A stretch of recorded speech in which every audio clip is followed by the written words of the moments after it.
फागुन 1 2052 साल आफूलाई माओवादी भन्ने समूहहरूले रोल्पा, रुकुम र सिन्धुलीमा रहेका प्रहरी चौकी अनि गोर्खामा रहेको कृषि विकास बैंकलाई आफूसँग भएको घरेलु हतियारहरूले कब्जा गरेको भन्ने खबर बाहिर आउँछ।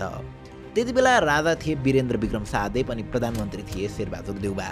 शेरबहादुर देउबा त अझ भारत भ्रमणमा थिए। उनको च्याम्पियन टाइम चलिरहेको थियो। तर उनलाई यस्तो हुनेवाला छ भन्ने कुरा पहिल्यैबाट थाहा थियो। त्यसकै 5 दिन पछाडि नेकपा माओवादीका महामन्त्री पुष्प कमल दाहाल प्रचण्डले एउटा प्रेस नोटिस मार्फत फागुन 1 गते भएको घटना आफूहरूले नै घटाएको भनेर जिम्मेवारी लिन्छन् र त्यही दिनबाट जनयुद्ध सुरु भएको र यस्ता घटनाहरू आउने दिनमा अझै घट्दै जान्छन् भनेर चेतावनी नै दिन्छन्।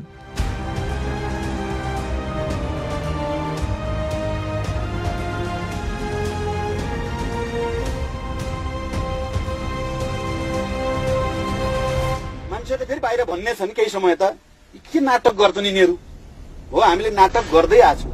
यो नाटक होइन, यो क्रान्ति। त्यतिबेला प्रचण्डलाई सरकार पक्ष र राजा पक्षले मामुली रूपमा लिएका हुन्छन्। हुन पनि माओवादीहरूले घरेलु हतियार सिक्कल, खुकुरी लगायतबाट जनयुद्ध सुरु गर्दै थिए।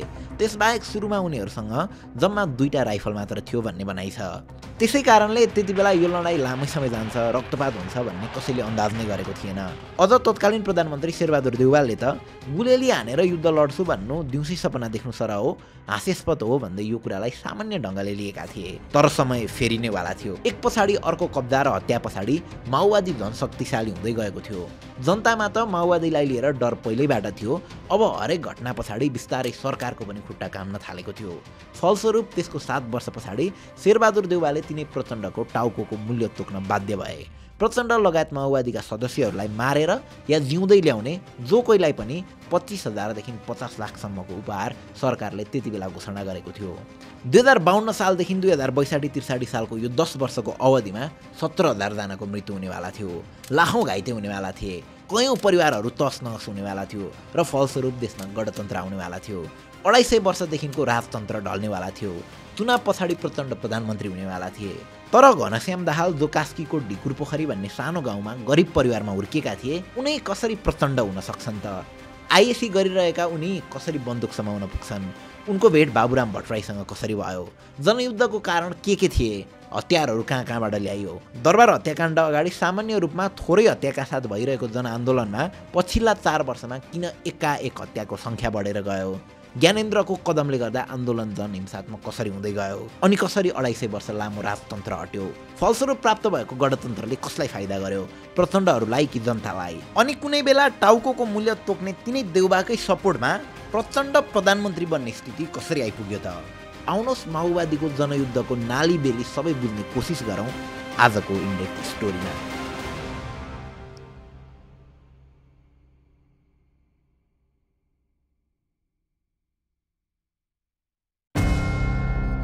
Chapter 1 background. कास्की जिल्लाको ढिकुर पोखरीमा विक्रमसम्म 2011 साल मङ्सिर 26 गते जन्मिएका प्रचण्डको वास्तविक नाम घनश्याम दाहाल थियो। उनले उक्त गाउँमा चरम गरिबी र अभाव भोग्नु पर्यो।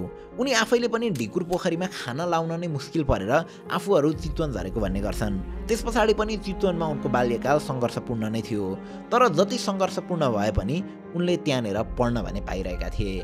चितवनमा उनको घर वरपरको वातावरण नै एकदमै कम्युनिस्टमय थियो। त्यही इन्फ्लुएन्सले गर्दा सानै उमेरमा उनले कम्युनिस्ट विचारधारा अँगालेका पुस्तकहरू पढ्न थाले। ती पुस्तकहरू र छरछिमेकको माहौल अनि आफ्नो साथी सङ्गतकै कारण उनी वामपन्थी विचारधारा अँगाल्न पुगे। वामपन्थी विचारधारा अथवा लेफ्ट विङ भनेको यस्तो पोलिटिकल आइडियोलोजी हो जसको फोकस फ्रिडम यानि कि स्वतन्त्रता, इक्वालिटी यानि कि समानता अनि फ्रटिनिटी यानि कि भातृत्वमा हुने गर्छ। देशमा कोही एक अटोक्रेटिक रुलर हुँदा जनताहरूले यी कुराहरूबाट वञ्चित हुन्छन् भन्ने वामपन्थीहरूको बुझाइ छ र नेपालमा पनि त्यतिबेला निरङ्कुश राजतन्त्रको कारण मानिसहरूले स्वतन्त्रता, समानता र भातृत्व महसुस गर्न सकिरहेका थिएनन् भन्ने उनीहरूको बुझाइ थियो। पछि चितवनकै आइएएस रामपुरबाट प्रचण्डले आइएससी एग्रिकल्चरमा डिप्लोमा गर्छन् र युएसएडको एउटा प्रोजेक्टमा काम गर्न जाजरकोट जान्छन्। जाजरकोटमा प्रचण्ड लामो समय टिक्न सक्दैनन्। 2036 सालमा जागिर छाडी उनले नेपाल कम्युनिस्ट पार्टी चोम यानि कि चौथो महाधिवेशन जोइन गर्छन्। त्यति जेलसम्म आइपुग्दा नेपाल कम्युनिस्ट पार्टी पटक पटक फुट र जुटको श्रृङ्खलाबाट गुज्रिसकेको थियो। हुन पनि त्यो पार्टीको गठनदेखि नै विवाद थियो। 2006 साल वैशाख 10 गते भारतको कोलकाताको श्याम बजार स्थित एउटा बङ्गालीको घरमा नेपालको पहिलो कम्युनिस्ट पार्टी गठन भएको थियो। पुष्पलाल श्रेष्ठले नेपाली राष्ट्रिय कङ्ग्रेसबाट राजीनामा दिई आफ्नै नेवार साथीहरूलाई समेटेर पार्टी खोलेका थिए। हुन त त्यसअगाडि नै नेपालमा कम्युनिस्ट पार्टी खोल्ने उद्देश्यका साथ मार्क्सिस्ट स्टडी सर्कल गठन भएको थियो, जसमा पुष्पलाल सहित हिक्मसिंह भण्डारी, डीपी अधिकारी, एबी प्रधान, रामबहादुर कार्की जस्ता युवाहरू संलग्न थिए। त्यसतर्फ छलफल हुँदाहुँदै पुष्पलालले आफ्ना त्यो सर्कलका साथीहरूलाई काँटी हान्दै गुप्त ढङ्गले अर्कै साथीहरूसँग, आफ्ना श्रेष्ठ साथीहरूसँग मिलेर पार्टीको स्थापना गरेका थिए। वैशाख 10 गते नै पार्टी गठन भए पनि इन्ट्रेस्टिङ कुरा चाहिँ के छ भने त्यो कुरालाई धेरै समय लुकाइएको थियो। भाद्र 30 गते मात्र नेकपा स्थापनाको औपचारिक जानकारी बाहिर ल्याइयो। यही कारणले गर्दा अहिले आएर पनि कोहीले 10 वैशाखलाई स्थापना दिवस मान्ने गरेका छन् भने कोहीले 30 भदौलाई स्थापना दिवस मान्ने गरेका छन्। पार्टी बिस्तारै बामेत सर्दै थियो, तर अझै पनि राष्ट्रिय राजनीतिमा कम्युनिस्ट पार्टीहरूको प्रभाव शून्य सर नै थियो। नेपालको पहिलो जेनरल इलेक्सनमा कम्युनिस्ट पार्टीले केशरजङ रायमाझीको नेतृत्वमा चुनावमा भाग त लियो, तर जम्मा 109 सिटमध्ये 4वटा सिट मात्र जित्न सफल भयो। 74 सिट प्राप्त गरेको नेपाली कङ्ग्रेसका बीपी कोइराला प्रधानमन्त्री चुनिए। पुसेक 2017 मा राजा महेन्द्रले सत्ता हातमा लिएर बीपी कोइराला लगायतलाई जेल हालेपछि कम्युनिस्ट पार्टीभित्रै बिस्तारै विभाजन देख्न थालियो। महासचिव केशरजङ रायमाझीले यो कदमको समर्थन गर्दै थिए भने संस्थापक पुष्पलाल भने यो कदमको विपक्षमा थिए। त्यस पछाडि भने पार्टीभित्रको द्वन्द्व सतहमा आयो। राजाको पक्ष लिने कि अन्य पार्टीहरूको पक्ष लिने भन्ने विषयमै द्वन्द्व देखियो। हुन त जनयुद्ध चलिरहेकै बेलामा पनि जब त्यो उत्कर्षमा थियो त्यति बेला राजा फाल्छौँ भनेर जनयुद्ध सुरु गरेका प्रचण्ड स्वयं पनि ज्ञानेन्द्रसँग हात मिलाउन तयार भएका थिए, मिल्नै लागेका थिए। त्यो कहानी अहिले हामी एकछिनमा एक्सप्लेन गर्ने नै छौँ। तर त्यस्ता द्वन्द्वका बीचमा पनि पार्टी फुट्ने र जुट्ने क्रम भने चलि नै रहेको थियो। 2028 सालमा नेपाल कम्युनिस्ट आन्दोलनका अर्का दुईवटा प्रष्ट लाइनहरू देखा परे, झापा जिल्ला कमिटी र केन्द्रीय न्युक्लियस। एउटाको नेतृत्व सीपी मैनालीले गर्थे, जसले पञ्चायत फाल्न झापा विद्रोह चलाएको थियो भने अर्कोको नेतृत्व मोहन विक्रम सिंहले गर्थे, जसले पञ्चायत विरुद्ध मात्र होइन भारतीय विस्तारवाद र सामन्तवाद विरुद्ध पनि आन्दोलन गर्छौँ भन्थे। 2028 सालमा केपी शर्मा ओली झापाली समूहको सक्रिय युवा नेता थिए। हत्याको आरोपमा उनले 14 वर्ष जेल जीवन पनि भोग्नु परेको थियो। पुष्पकमल दाहाल प्रचण्ड भने त्यति बेला यी दुवै धारमा थिएनन् अथवा राष्ट्रिय राजनीतिमा बल्ल पाइला टेक्दै थिए। त्यही समयक्रममा उनले पार्टीका संस्थापक पुष्पलाललाई भेट्दै थिए, तर जब पुष्पलालको मृत्यु भयो पार्टी फेरि विभाजित भयो। अघि 2017 सालमा महेन्द्रको कु पछाडि जसरी पार्टी विभाजित भएको थियो त्यसरी नै पार्टी 2036 सालमा वीरेन्द्रले गरेको जनमत-सङ्ग्रहमा पनि विभाजित देखियो।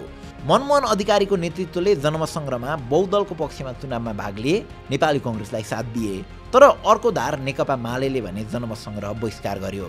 यो जनमत-सङ्ग्रह गरेर त्यति बेला राजा वीरेन्द्रले आफ्नो कुर्सी नै कसरी दाउमा लगाए भन्ने विषयमा त डिटेलमा हामीले योभन्दा अगाडि नै भिडियो बनाइसकेका छौँ। हेर्नु भएको छैन भने एकैछिनमा हेर्न सक्नुहुन्छ। यसरी जनमत सङ्ग्रहमै पनि कम्युनिस्टहरू बीच नै फरक मत देखियो।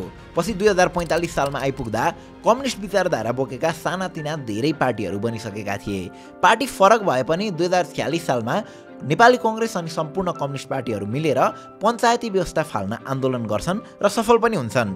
त्यसपश्चात त्यही कम्युनिस्टहरूको ग्रुपबाट 2047 सालमा जसलाई अब आन्दोलन सकियो भन्ने लागेको थियो उनीहरूले नेपाल कम्युनिस्ट पार्टी एमालेको गठन गर्छन् भने बाँकी कम्युनिस्टहरूले अब अझै आन्दोलन बाँकी नै छ, वास्तविक लडाइँ त बल्ल सुरु हुँदैछ र त्यो लडाइँ अझै लामो र ठुलो हुनेवाला छ भन्दै थिए। उनीहरूले संयुक्त जनमोर्चा नेपाल नामक मोर्चाको गठन गर्छन्। यही क्रममा 2047 सालको इलेक्सनमा भने नेपाली कङ्ग्रेस सबैभन्दा ठुलो पार्टी बन्यो, एमाले दोस्रो ठुलो पार्टी बन्यो। तर लडाइँ बाँकी नै छ भन्ने संयुक्त जनमोर्चा नेपाल नामक मोर्चाले भने कुल मतको 5% मत पनि ल्याउन सकेन।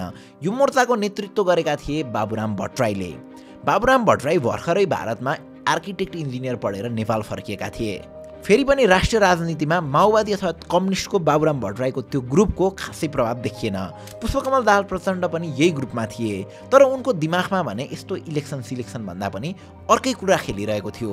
2045 सालमा जब पञ्चायत नै फाल्यो तर राजा राख्यो तब नै प्रचण्ड यो कदमबाट आफ्नै पार्टीका नेतासँग बिच्किएका थिए र भारत हानिएका थिए।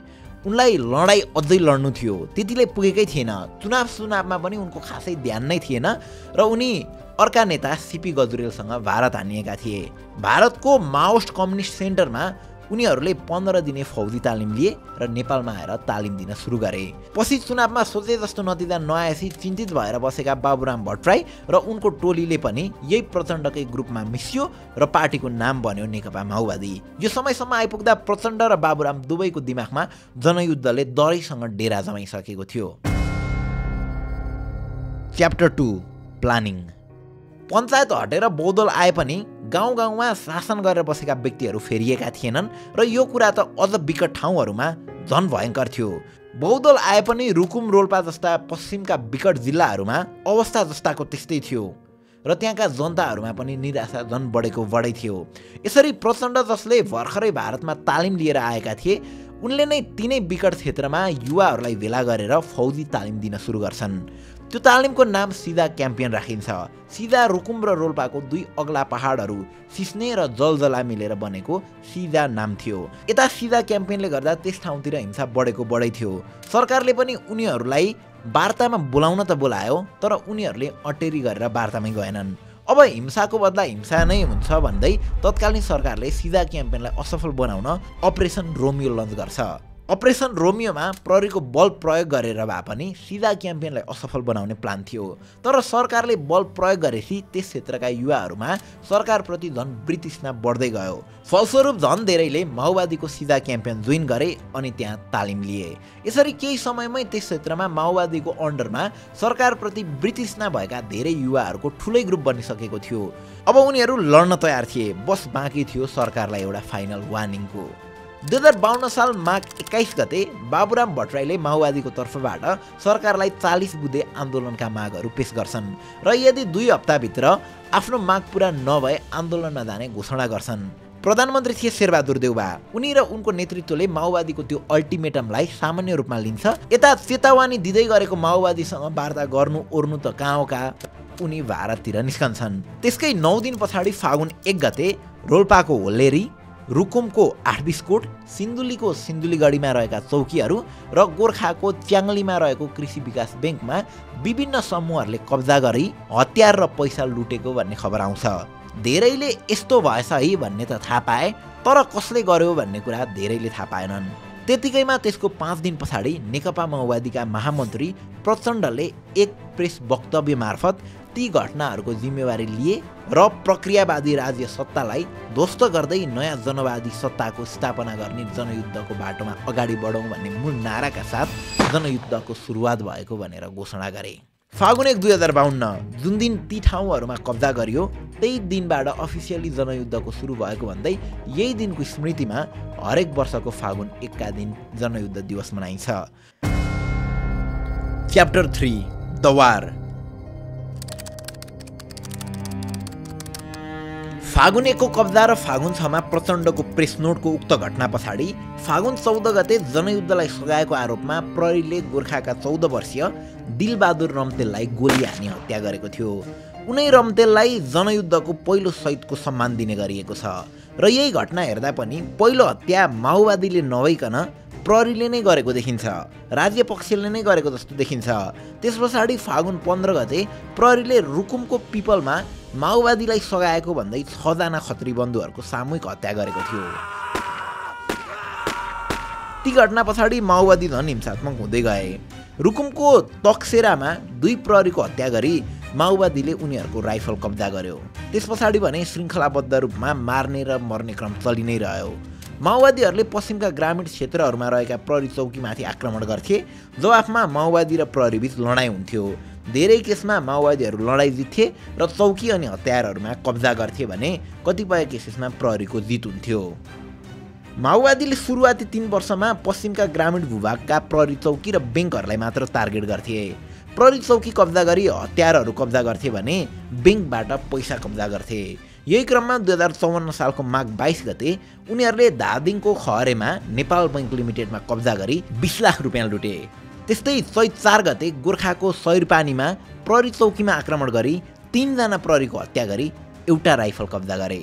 अब यहाँसम्म आइपुग्दा नेपाल प्रहरी सुरुवाती केही घटना बाहेक अलि डिफेन्सिभ नै देखिन्थ्यो। उनीहरूमाथि माओवादीले आक्रमण गर्दा मात्रै त्यसको विरुद्धमा उनीहरू लडाइँ गर्थे। तर बढ्दै गएको माओवादी आतंक पछाडि 2055 सालमा वैशाखमा तत्कालीन नेपाली कांग्रेसको सरकारले सबैलाई मार, सबै चिज जलाऊ र सबै चिज लुटको किलो सेरा 2 नामक एकदमै कुर अपरेसन सञ्चालन गर्यो, जहाँ प्रहरीलाई माओवादी हुन् भन्ने शङ्का लागेको जसलाई पनि मार्ने अनुमति थियो। यो अपरेसनको क्रममा प्रहरीले 500 जनाको हत्या गरेको थियो। यसो भइरहँदा माओवादी पनि कहाँ कम थिए र, उनीहरूले पनि देखे पछाडि गोली ठोक्ने कार्यक्रम सुरु गरे। अब प्रहरीहरूलाई प्रहरी चौकीमा हतियार कब्जा गर्ने हेतुले मात्र नभएर बाहिरै पनि जहाँ देख्यो त्यही गोली ठोक्न थालियो। यो क्रममा दुवै पक्षबाट धेरै निर्दोष मानिसहरूको हत्या भयो। 2057 सालसम्म आइपुग्दा माओवादीहरूले ग्रामीण क्षेत्रको प्रहरी चौकीमा मात्र कब्जा गर्थे। प्राय सरकारले खटाउँदा पनि ग्रामीण क्षेत्रमा कमजोर प्रहरीहरू अथवा पर्याप्त ट्रेनिङ नपाएकाहरूलाई नै पोस्टिङ गर्ने गर्थ्यो र उनीहरूसँग हतियार पनि धेरै हुँदैन थियो। त्यसैले माओवादी आफै पनि कमजोर भइरहेको बेलामा उनीहरूलाई युद्ध सुरु गर्न र जित्नका निम्ति सबैभन्दा सजिलो त्यही क्षेत्रहरू हुन्थ्यो। तर 2057 सालसम्म आइपुग्दा माओवादीहरू अझै शक्तिशाली भइसकेका थिए र पहिलो पटक 2057 सालको असोज 8 गते उनीहरूले गाउँमा नभइकन सदरमुकाममाथि नै आक्रमण गरे। उनीहरूले डोल्पा सदरमुकामको सम्पूर्ण प्रहरी चौकी र ब्याङ्कहरू कब्जा गरे। त्यही समयमा उनीहरूले झापा महबरीको इलाका प्रहरी कार्यालयमाथि पनि कब्जा गरे। अब यी घटना पछाडि गाउँमा मात्रै नभइकन सदरमुकाममा पनि उनीहरूको प्रभाव देखिँदै थियो र पश्चिमतिर मात्र नभइकन पूर्वतिर पनि उनीहरू शक्तिशाली हुँदैछन् है भन्ने देखिँदै थियो। माओवादी जनयुद्धमा करिब 17,000ले ज्यान गुमाए भन्ने त हामी सबैलाई थाहा छ। तर धेरैलाई यो थाहा नहुन सक्छ कि युद्ध सुरु भएको पहिलो 6 वर्षमा यानि कि 2058 सालसम्म आइपुग्दा जम्मा 2400 आसपासले मात्र ज्यान गुमाएका थिए। बाँकी करिब 14,500 को मृत्यु चाहिँ 58 सालदेखि 62 सालको यो 4 वर्षको अवधिमा भएको थियो। अब यो कुरा त यही ग्राफबाट पनि क्लियरली देख्न सकिन्छ। सो 2058 सालमा त्यस्तो के भयो जसले यो सबै कुराहरूलाई चेन्ज गरिदियो, जसले यो युद्ध झन् हिंसात्मक बनाइदियो त? हामी सबैलाई थाहा छ 2058 सालमा के भयो भनेर। ज्येष्ठ 19 2058 सालको दिन दरबार हत्याकाण्ड घट्यो। सबैभन्दा मुख्य कुरा राजा वीरेन्द्रको मृत्यु भयो र ज्ञानेन्द्र राजा भए। अब दरबार हत्याकाण्डको बारेमा धेरै कन्स्पिरेसीजहरू छन्। तपाईहरुले पनि यसको बारेमा डिटेल भिडियो धेरै पहिल्यैबाट डिमान्ड गरिरहनु भएको छ। सो दरबार हत्याकाण्डको भिडियोको रिसर्च सुरु भइसकेको छ र अब त्यो भिडियो नै छिटै आउँदैछ। त्यसैले च्यानललाई अहिले नै सब्स्क्राइब गरेर त्यो भिडियो नछुटाउनु होला। ओके, 2058 सालको ज्येष्ठ 19 पछाडि जनयुद्धले नयाँ कोर्स लियो। अहिलेसम्म हामीले बुझ्नुपर्ने कुरा के छ भने यो टाइमसम्म आइपुग्दा लडाईँ माओवादी र प्रहरीको बीचमा मात्रै थियो। प्रहरीलाई सरकारले, प्रधानमन्त्रीले अथवा गृहमन्त्रीले कन्ट्रोल गर्थे भने सेनालाई राजाले कन्ट्रोल गर्ने गर्थे। यसरी हेर्दा सेना राजाको बढी हो जस्तो पनि देखिन्थ्यो अनि प्रहरी सरकारको बढी जस्तो देखिन्थ्यो। हुन त सेना कसले परिचालन गर्ने भनेर पहिले विवाद पनि थियो। तैपनि सरस्वती हेर्दा सेना आफै पनि सरकारभन्दा अलिक छुट्टै बढी हो भन्ने देखाउन खोज्थ्यो र राजातिरै झुकाप राख्थ्यो। र यो कुरा पुष्टि गर्न त उनीहरूको नाममै शाही नेपाली सेना थियो।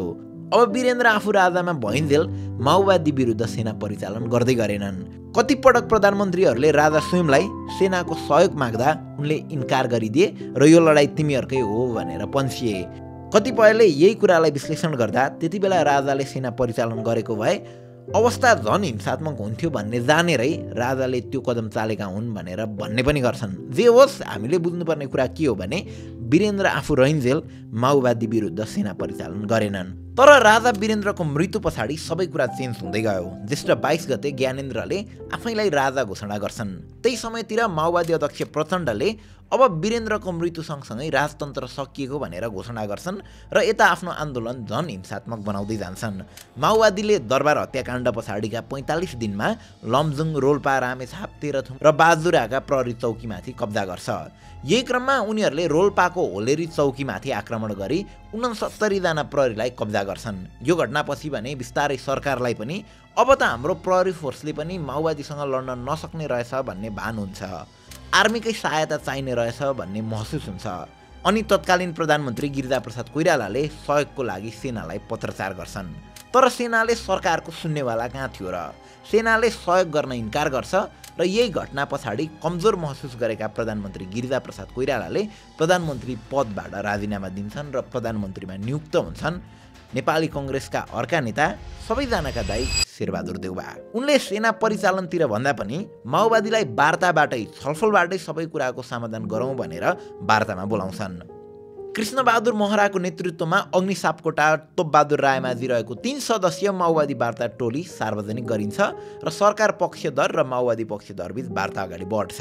गोदावरीमा, बर्दियामा, भारतकै सिलिगुरीमा पनि अनि फेरि गोदावरीमै गरी 3 महिनासम्म निरन्तर वार्ता हुन्छ। तर अन्त्यमा माओवादी अध्यक्ष प्रचण्डले सरकारले यसरी हाम्रो माग सम्बोधन गर्ने भन्दा पनि यो कुरा लम्ब्याउन खोजेको भन्दै आन्दोलन झन चर्काउन आदेश दिन्छन्। यो समयमा प्रचण्डले अब सरकार र राजा मिलेर सेना परिचालन गर्न लागेको भन्ने सुइँको पाएको, त्यही भएर वार्ता भङ्ग गरेको भनेर पनि धेरैले विश्लेषण गर्ने गरेका छन्। त्यस लगतै पूर्वमा जनमुक्ति सेनाले 16 सदरमुकाम सल्लेरी कब्जा गर्छन् र सिडिओ सहित 137 जना सुरक्षाकर्मीको हत्या गर्छन्। यो पटक माओवादीले प्रहरीलाई होइन शाही सेनामाथि आक्रमण गर्दै थियो। अब देउबाले भने सबै थोकबाट हार खाएर सङ्कटकालको घोषणा गर्दै सेना परिचालन गरिदिन्छन्। अब शाही सेना पनि इन्भल्भ भए पछाडि त आन्दोलन झन चर्किने भइ नै हाल्यो। यही क्रममा माओवादीले असम सदरमुकाम र साफे बगर एयरपोर्ट कब्जा गर्छन् अनि 55 जना शाही सेना र 150 जना प्रहरीको हत्या गरिदिन्छन्। माओवादी आफैलाई अब सेना विरुद्ध लड्न सकिन्छ कि सकिँदैन भन्ने कन्फिडेन्स सुरुमा त थिएन, तर यी घटना पछाडि भने अब आफूले आफूलाई शक्तिशाली भएको महसुस गर्दै जान्छन्। अनि सरकार भने यस्ता घटनाले गर्दा बिस्तारै कमजोर फिल गर्छ। यसरी कमजोर महसुस गरिरहेको सरकारले 2059 साल वैशाख 12 गते एउटा यस्तो कार्य गर्छ जसको अहिलेसम्म पनि चर्चा भइरहेको हुन्छ।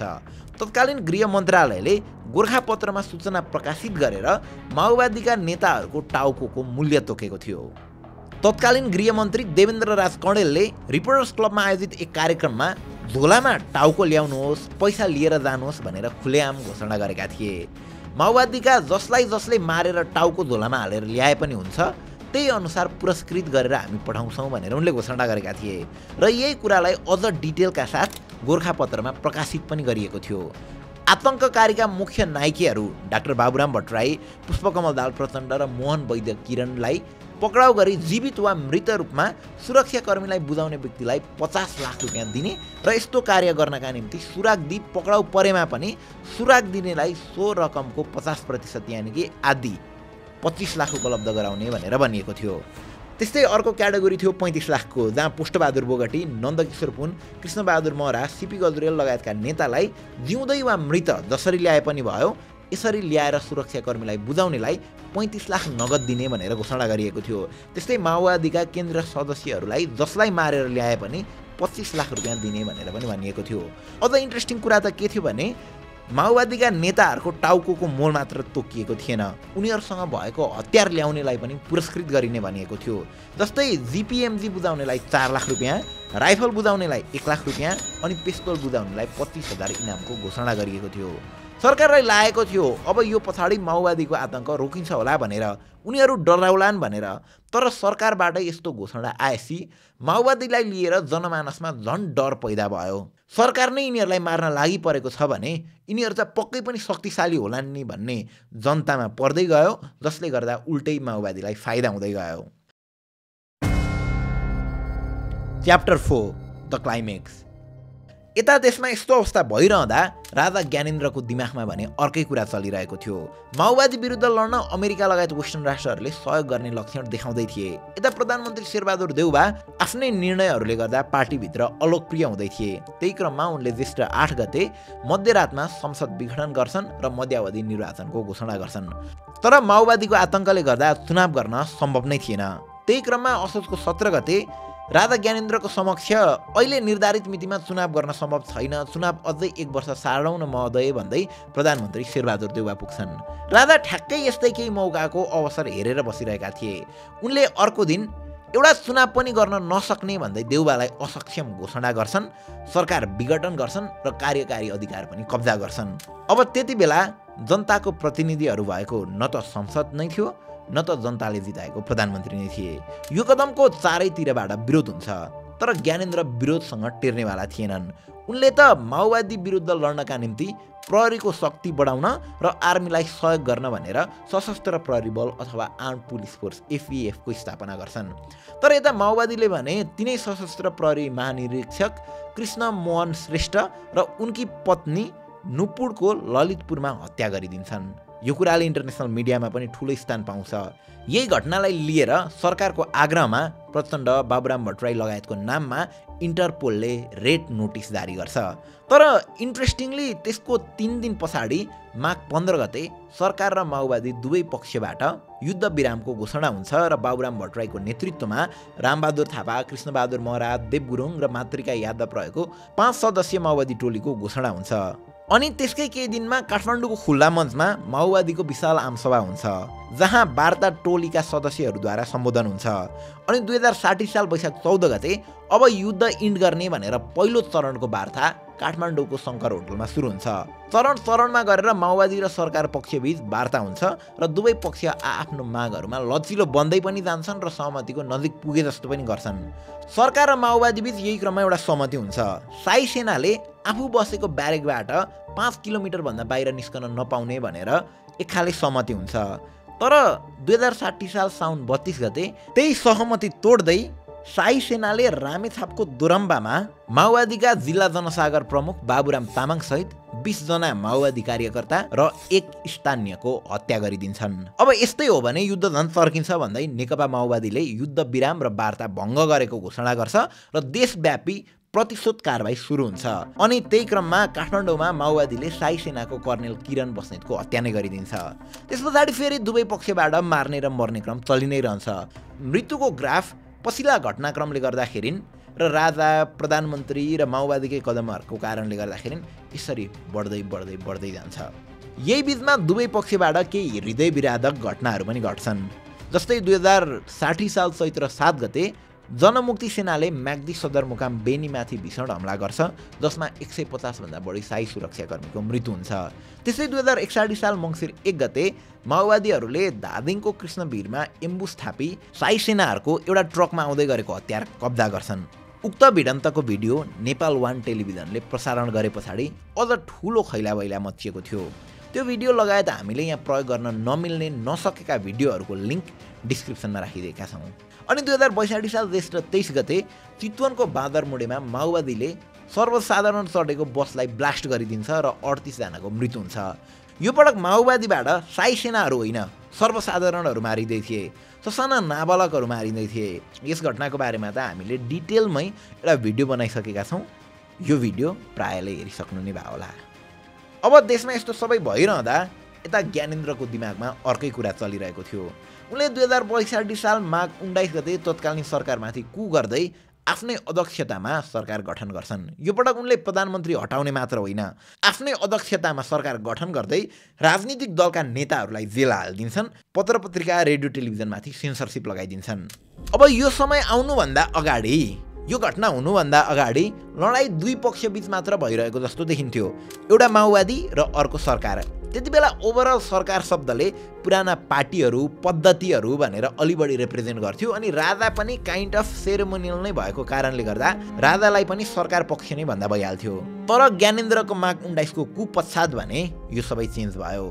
ज्ञानेन्द्रको कदमबाट निराश भएका 7 पार्टीहरू मिलेर 7 पार्टी अलायन्सको निर्माण गर्छन्। त्यस पश्चात भने यो युद्धमा ठ्याक्कै 3वटा पक्ष देखिन्छ, एउटा माओवादी, अर्को राजा अथवा त्यति बेला ज्ञानेन्द्रकै नेतृत्वमा रहेको सरकार र अर्को निराश भएका 7वटा दल।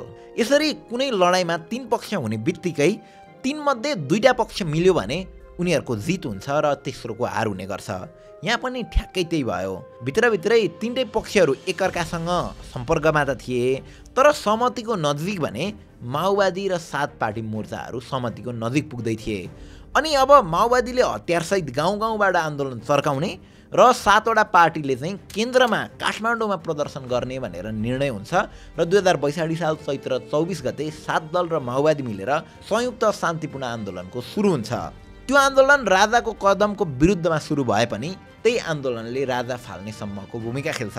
अब त्यत्रो 19 दिन चलेको जनआन्दोलनले यस्तै एउटा डिटेल भिडियो पनि डिजर्भ गर्छ। त्यो कारणले सबै कुरा हामी त्यसमा एक्सप्लेन गर्नेछौँ, तर धेरै डिटेलमा नगइकन अहिले थोरै भन्नुपर्दा 19 दिन चलेको उक्त जनआन्दोलनका मागहरूलाई स्वीकार गर्दै राजा ज्ञानेन्द्रले वैशाख 11 गते विगठित प्रतिनिधि सभाको पुनर्स्थापना गर्छन् र प्रधानमन्त्रीमा छानिन्छन् गिरिजाप्रसाद कोइराला। अब 2063 साल मङ्सिर 5 गते नेपाल सरकारको पक्षबाट प्रधानमन्त्री गिरिजाप्रसाद कोइराला र माओवादीको पक्षबाट अध्यक्ष प्रचण्ड बीच 10 बुँदे ऐतिहासिक वृष्टि सम्झौता हुन्छ, जसले माओवादी जनयुद्धको समाप्ति भएको घोषणा गर्छ। त्यसपछाडि माओवादीलाई पनि मिलाएर सरकारको गठन हुन्छ, जसले फेरि संविधान सभाको चुनाव गर्छ अनि उक्त चुनावमा सोच्दै नसोचेको मत ल्याउँदै माओवादी सबैभन्दा ठुलो पार्टी बन्छ अनि प्रचण्ड प्रधानमन्त्री बन्छन्।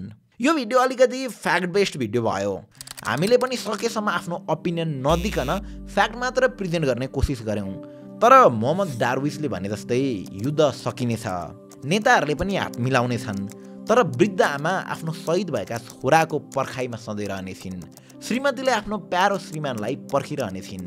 छोराछोरीले आफ्नो हिरो बुबालाई सधैँ कुरिरहनेछन्। मलाई थाहा छैन हाम्रो जन्मभूमि कसले बेच्यो भनेर, तर यसको मूल्य कसले चुकाउनु पर्यो त्यो मैले देखिरहेको छु। यहाँ पनि ठ्याक्कै नै त्यही भयो, जनयुद्ध ठ्याक्कै त्यही भयो। अझ जनयुद्ध भन्ने कि नभन्ने भन्नेमै विवाद छ, तर फागुन 1लाई भने जनयुद्ध दिवसको रूपमा मनाउँदै आएको छ। अब हामीले यहाँ फ्याक्टको कुरा गर्दा त्यो युद्धमा शहीद भएकाहरूको कुरा गर्न छुटाएका छौँ, उनीहरूको परिवारको कुरा गर्न छुटाएका छौँ, ती शिक्षकहरूको कुरा गर्न छुटाएका छौँ जसको पढाउँदा पढाउँदै हत्या गरियो, ती पत्रकारहरूको कुरा गर्न छुटाएका छौँ जसले कलम चलाएकै कारण आफ्नो ज्यान गुमाउनु पर्यो, ती छोरीहरूको कुरा गर्न छुटाएका छौँ जसले अहिले पनि आफ्ना बुबाहरू खोजिरहेका छन्, अनि ती जनमुक्ति सेनाकै पनि कुरा गर्न छुटाएका छौँ जो उहिले विभेदको विरुद्धमा लड्न भनेर हतियार समाएका थिए, तर त्यही हतियार समाएको कारणले गर्दाखेरि अहिले विभेदको शिकार भइरहेका छन्। ती तमाम कुराहरू समेटेर अझै एनालाइसिस एक्सपेक्टबाट अर्को भिडियो छिटो नै आउनेछ र योभन्दा अगाडि पनि हामीले पार्टमा 10 वर्ष आन्दोलनको क्रममा बिर्सन नसकिने केही घटनाहरू समेटेर विभिन्न भिडियोहरू बनाउँदै आएका छौँ। ती सम्पूर्ण भिडियोहरूलाई एउटा प्लेलिस्ट बनाएर यहाँ इन्ड स्क्रिनमा राखिदिएका छौँ। थप क्लियरिटी र डिटेल चाहनुहुन्छ भने ती भिडियोजहरू पनि हेर्न सक्नुहुन्छ। हस्त हाम्रो भेट छिट्टै हुने नै छ। Thank you for watching.